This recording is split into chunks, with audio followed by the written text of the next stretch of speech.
xasadku daawo waa leeyahay daawadiisaan laba qayb u fiirinaynaa marka qofka xaasidka ahi xasadkiisu waa cudure waa daaweyn karaa adiga lagu xasdayna qofka ku xasday waad iska daaweyn kartaa xasadkiisa aan ku hormarra midka xaasidka ah xaasidku xasadkiisa wuxuu ku daaweyn karaa dhowr qodob kow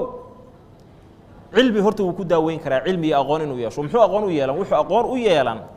waxa qofkan aad ku xasdaysid waa wax ilaahay qadaray haddaad maal ku xasdaysid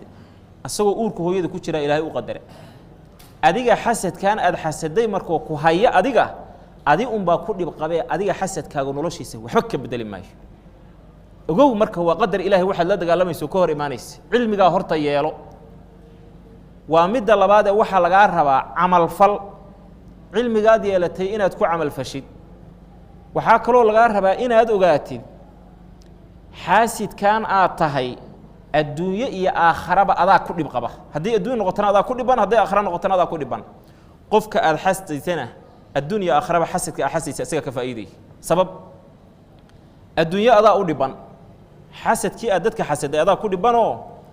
dee qofka xaasidka ahi waa qof mar walba xanuunsan qalbigu ka taahaya qalbigu ka gubanaya waad xanuunsantaa marka isbitaal kaama daaweyn karo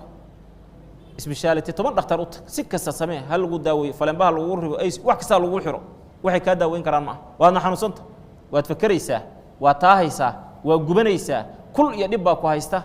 marka adduunka adaaba ku dhiban oo ku cadaabanba ciddii cadaawadda iyo nacaybka aad u qabtayna halkaas iska damaashadaysaa waxba kama qasnaba adduunyo marka waad u cadaabanta aakharana waad u cadaabantahayo dee daalim xad gudbay baa tahay oo ilaahay khalqiisaba la dagaalamay waad cadaabanto aakharana xasid baa tahay waad ku cadaab mudanaysa waa midda saddexaad qofkii aad xasdaysay oo xaasidka ku ahayd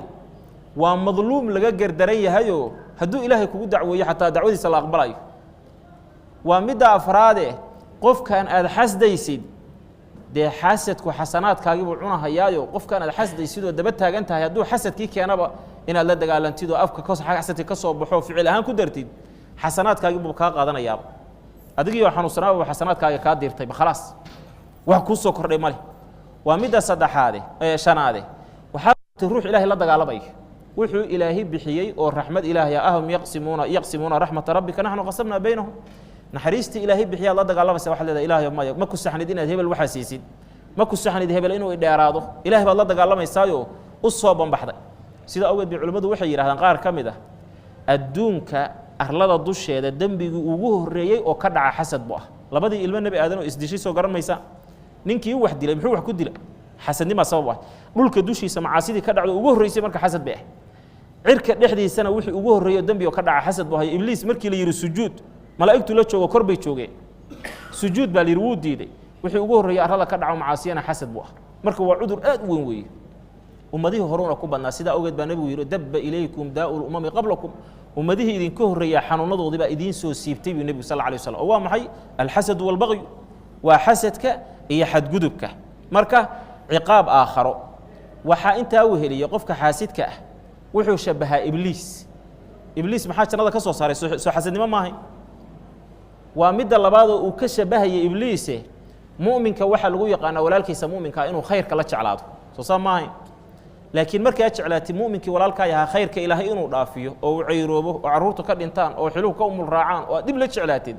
sidii ibliis baad u dhaqmaysaayo awliyadii ilaahayna waad ka caragelin acdaadii ilaahayna waad ka farxad gelinaysaa marka sidii ibliiskaad u dhaqmaysaa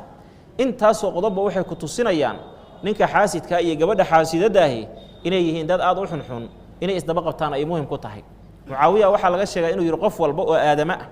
inaan qanciyo waa ii fududahay laakiin xaasidka ma qancin karay baa anigu maxaa dhacay baa leh wuxuu yidhi xaasidku hal qodob buu ku daawoobi karaa waa maxay barwaaqada uu kugu xasdayaa in ay kaa zuusho halka qodob buu ku qanci karaa laakiin inta barwaaqadii ay u muuqato waa xanuunsan yihi waxa noocaasoo kale marka waa in laga daawoobo wey adiga haddii lagu xasday